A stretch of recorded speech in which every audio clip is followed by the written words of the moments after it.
अस्सलाम वालेकुम जी, मैं हूँ राजा जहाँ और आप देख रहे हैं मेरा चैनल राजा यूके वाला। जी बिल्कुल 247 पाउंड्स के अंदर यूके का वर्क परमिट वीज़ा, इसके हवाले से डिटेल्स आपके साथ शेयर करने जा रहा हूँ। पाकिस्तान, इंडिया और बांग्लादेश के लोग जो आजकल 20-20 हज़ार 25-25 हज़ार पाउंड के अंदर वीज़ा ख़रीद रहे हैं, उसके हवाले से जो है वो इन्फॉर्मेशन देने जा रहा हूँ आपको कि आपको क्या क्या रिक्वायरमेंट्स हैं, कैसे कैसे आप मीट कर सकते हैं और कैसे आप अप्लाई कर सकते हैं और कैसे जॉब आप लेके यूके वर्क परमिट के ऊपर 3 इयर्स और 5 इयर्स के वीज़ा के ऊपर आप यूके आएंगे और फिर आगे आप रूट टू PR और दैन नेशनलिटी के ऊपर कन्वर्ट कर सकते हैं।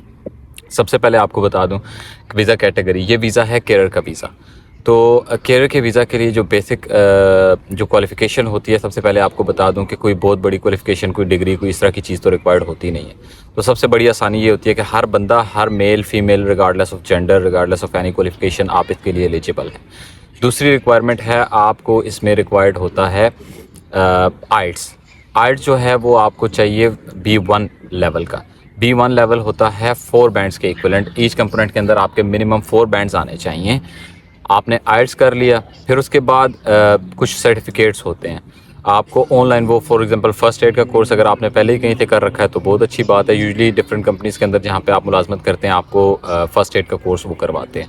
आपने फ़र्स्ट एड का वो कोर्स अगर पहले से किया हुआ तो बहुत अच्छी बात है। उसके साथ एक छोटा सा केयर सर्टिफिकेट है, वो आपको डिफरेंट वेबसाइट्स हैं, अगर आप ऑनलाइन सर्च करेंगे यूके की डिफरेंट वेबसाइट्स ऑनलाइन भी आपको वो कोर्स करवाती हैं, आप वो कोर्स करेंगे।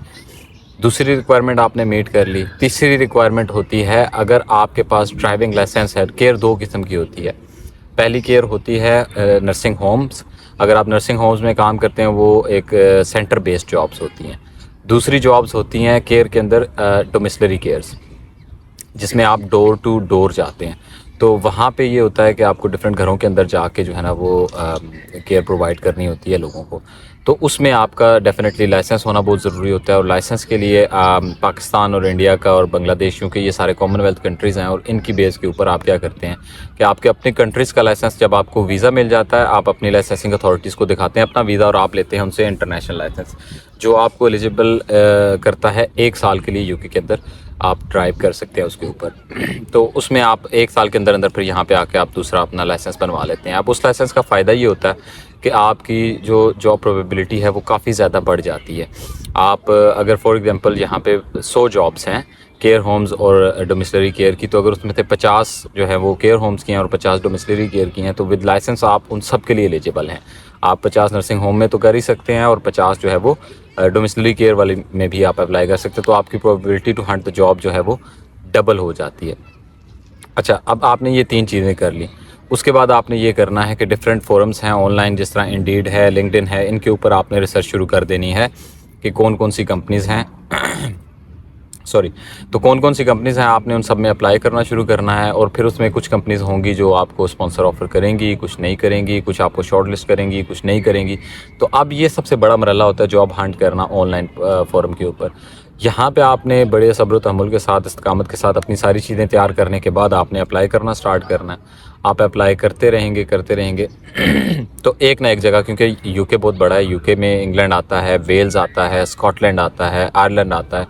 तो ये 4 रियासतें हैं, बहुत सारे शहर हैं, बेशुमार जो है वो नर्सिंग होम्स हैं या बेशुमार कंपनीज़ हैं जो डोमिसलरी केयर प्रोवाइड कर रही हैं। और ऑलरेडी यूके ने इस ऑक्यूपेशन को जो है वो शॉर्टेज ऑक्यूपेशन डिक्लेयर किया हुआ है। इस चीज़ को क्रॉस वेरीफाई करने के लिए आप यूके की वेबसाइट पे जाएं, www.gov.uk पे जाके आप उनकी जो अपनी सर्च बार है उसमें टाइप करें shortage occupation list. Shortage occupation list जब आप टाइप करेंगे तो आपके पास एक लिस्ट खुलेगी जिसके अंदर इस वक्त 31 प्रोफेशन मौजूद हैं, जिनमें से केयरर का प्रोफेशन भी शॉर्टेज ऑक्यूपेशन लिस्ट के अंदर मौजूद है। इसका मतलब क्या है? इसका मतलब ये है कि इनको केयरर्स रिक्वायर्ड हैं, इनकी डिमांड विद इन कंट्री पूरी नहीं हो रही, जिसकी वजह से इन्होंने क्या किया है कि इन्होंने बाहर से बंदे हायर करना शुरू कर दिए हैं। तो आप उसमें मौके से फ़ायदा उठा के आप क्या कर सकते हैं कि आप अपनी प्रोफाइल को पूरा करके जो चीज़ वो देख रहे हैं वो तैयारी आप मुकम्मल करें। फिर आपका अगर इंटरव्यू के लिए आप शॉर्ट लिस्ट होते हैं तो इंटरव्यू दें। इंटरव्यू में आप अगर ऑलरेडी एक्सपीरियंस्ड हैं, अगर आपने कहीं नर्सिंग असिस्टेंट के तौर पे काम किया हुआ है या थोड़ा बहुत कहीं असिस्ट किया हुआ है। बेसिकली केयर क्या होती है? अगर आपके अपने घर में कोई बड़ा बूढ़ा बुजुर्ग बीमार रहा है और उसकी आपने केयर की हुई है तो भी आप वही है केयर, वही केयर आपने कर रही हैं। تو آپ انہیں بتا سکتے ہیں کہ جی آپ نے کیریئر کے طور پہ کام بھی کیا ہوا ہے اور آپ جو پری ریکوزٹس ہے وہ بھی میٹ کر رہے ہیں. پھر اس میں فردر آپ اگر انشاءاللہ اس لیول تک پہنچتا ہے تو آپ مجھے کانٹیکٹ کریں گے. آپ کو میں فردر انٹرویو کے حوالے سے پرٹیکولر یا تو ویڈیو بنا دوں گا یا آپ کو میں پرسنلی انسٹاگرام کے تھرو یا کمنٹ باکس میں آپ مجھ سے کانٹیکٹ کریں تو میں آپ کو مزید انٹرویو کے لیول پہ بھی گائیڈ کر دوں گا کہ وہ پرٹیکولرلی سننا کیا چاہتے ہیں, آپ نے انہیں کیا بتانا ہے. تو اب جو ہے وہ آپ نے یہ لیول اچیو کر لیا, آپ نے فار ایگزامپل انٹرویو پاس کر لیا, پھر آپ کو آتا ہے ایک لیٹر جسے کہتے ہیں COS سرٹیفکیٹ آف اسپانسرشپ. یہ ہمارے لیے بہت بڑی بات ہے, مگر آنیسٹلی اسپیکنگ کمپنیز جو کام کر رہی ہیں جن کو الاؤڈ ہے ان کے لیے بالکل معمولی سی بات ہے. تو آپ کو وہ سرٹیفکیٹ آف اسپانسرشپ ایشو کرتے ہیں. پھر آپ جاتے ہیں UK کے جو ڈیزگنیٹڈ جو ان کے TB ٹیسٹ سینٹرز ہیں, اپرووڈ TB ٹیسٹ سینٹرز اپنے سٹی میں دائیں بائیں جہاں بھی وہ ہوں گے, آپ لسٹ دیکھ لیں گے, وہاں پہ جا کے اپنا TB ٹیسٹ کروائیں گے. اور یہ سارے لیٹر ساری چیزیں آپ جمع کر کے جیری آفس کی اپوائنٹمنٹ لیں گے. اچھا, اب اس میں نیکسٹ اسٹیپ یہ ہوتا ہے کہ جیری آفس جو ہے یہاں پہ آپ نے اپوائنٹمنٹ بک کر لی اور آپ کو آسانی کیا پرووائڈ کری ہے government of UK. Government of UK نے اس ویزا کے لیے فیس کافی کم رکھی ہے, وہ ہے ٹوٹل 247 پاؤنڈس. اس وقت تک آپ کا 1 روپیہ بھی آپ نے گورنمنٹ آف UK کو پے نہیں کیا, 1 روپیہ بھی کسی کمپنی کو کسی بندے کو آپ نے پے نہیں کیا. 247 پاؤنڈز آپ نے پے کیے جیری آفس کو, جو کہ ایمبیسی کی فیس ہے. اب آپ نے وہ فیس دے دی. ایک اور فیس ہوتی ہے جسے IHS کہتے ہیں, جو ہیلتھ فیس ہوتی ہے آپ کی یہاں پہ ہیلتھ انشورنس کی.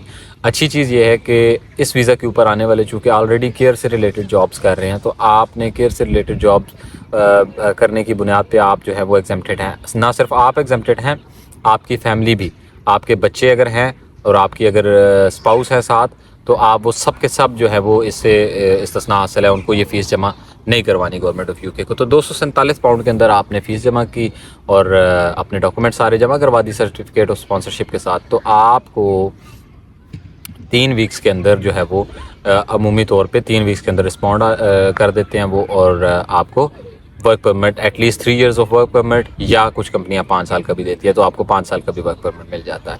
اب اگلا مرحلہ اس سے یہ ہوتا ہے کہ آپ کو ورک پرمٹ مل گیا.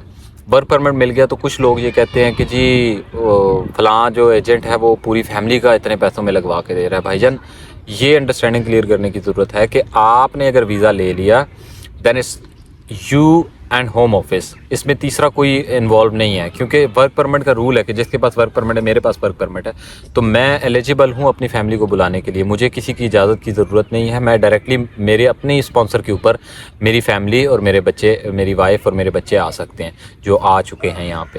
تو آپ کو بھی اسی طرح اگر وائف کو ملتا ہے ویزا تو آپ ہسبینڈ اور بچے جو ہے نا ان کے اسپانسر پہ آ سکتے ہیں, اور اگر ہسبینڈ کو ویزا ملتا ہے تو بیگم اور بچے ان کے اسپانسر پہ آ سکتے ہیں. تو اس میں جو ہے وہ آپ کو صرف اور صرف ویزا فیس ہی ان کی جمع کروانی ہوگی, ان کی بھی کوئی IHS فیس نہیں ہوگی. اب اس کے بعد کیا ہوتا ہے, اگر تو آپ کا 5 ایئرز روٹ ہے تو ابھی تک کے جو قوانین ہیں ان کے مطابق 5 سال بعد آپ ڈائریکٹلی ایلیجیبل ہو جاتے ہیں PR کے لیے, پرماننٹ ریزیڈنس کے لیے. پرماننٹ ریزیڈنس آپ کا جب بن جاتا ہے تو you are free to do whatever you want to do, جتنا مرضی آپ رہیں آئیں جائیں, آپ کے اوپر سے ساری پابندیاں ختم ہو جاتی ہیں. اور پھر 5 سال کے 6 سال گزارنے, 1 سال آپ کو PR کے اوپر گزارنا ہے, ٹوٹل 6 سال گزر گئے آپ کے, تو 6 سال کے بعد آپ ایلیجیبل ہو جاتے ہیں ورک پرمٹ کے نیشنلٹی کے لیے. تو آپ ڈائریکٹلی پھر نیشنلٹی اپلائی کرتے ہیں اور آپ اپنا UK کا پاسپورٹ لے کے آپ یہاں پہ نیشنل ہو جاتے ہیں. اگر آپ کو 3 سال کا ورک پرمٹ ملتا ہے تو اس صورت میں یہ ہوتا ہے, کیونکہ یہ شعبہ آلریڈی شارٹیج آکوپیشن ہے یہاں پہ, تو ابھی تک کے حالات یہ ہیں کہ یہاں پہ کوئی مسئلے والی بات نہیں ہے. بڑے آرام سے اس پروفیشن کے اندر آپ کو کہیں پہ بھی, جب آپ ود ان دا کنٹری ہوتے ہیں پھر چیزیں بہت زیادہ آسان ہو جاتی ہیں. پاکستان, انڈیا, بنگلہ دیش سے آنا کمپیریٹیولی ٹف ہے, مگر یہاں پہ جب آپ آ جائیں گے تو آپ کو یہاں پہ اسپانسر جاب لینا, چونکہ آپ پھر لیگل طریقے سے یہاں پہ جاب کر رہے ہیں, آپ یہاں پہنچ چکے ہیں, ایک اچھی کمپنی کے اندر کام کر رہے ہیں, جب آپ ایکسپیرینسڈ ہیں UK کے ایکسپیرینسڈ ہیں, تو پھر تو سمجھیں کہ آپ کے لیے جاب کوئی مسئلہ نہیں. تو 3 سال کا ہے تو پھر آپ نے 3 سال کے بعد آپ, یا میں ریکمینڈ کرتا ہوں لوگوں کو کہ آپ 3 سال کے بجائے 2 سال کے بعد ایک اور 3 سال والا لے لیں, جس سے آپ کے ڈائریکٹلی 5 سال پورے ہو جائیں گے اور آپ ڈائریکٹ جو ہے وہ اپلائی کر سکیں گے پھر آپ اپنی PR کے لیے. صرف آپ نہیں بلکہ آپ کی ساری فیملی. تو اس طرح سے آپ جو ہے وہ 247 پاؤنڈ کے اندر UK کا ورک پرمٹ لے سکتے ہیں. خود تھوڑی سی محنت کریں تو انشاءاللہ جو ہے وہ آپ کے لیے چیزیں آسان ہو جائیں گی. Thank you so much for watching my video. Kindly subscribe my channel. اللہ حافظ.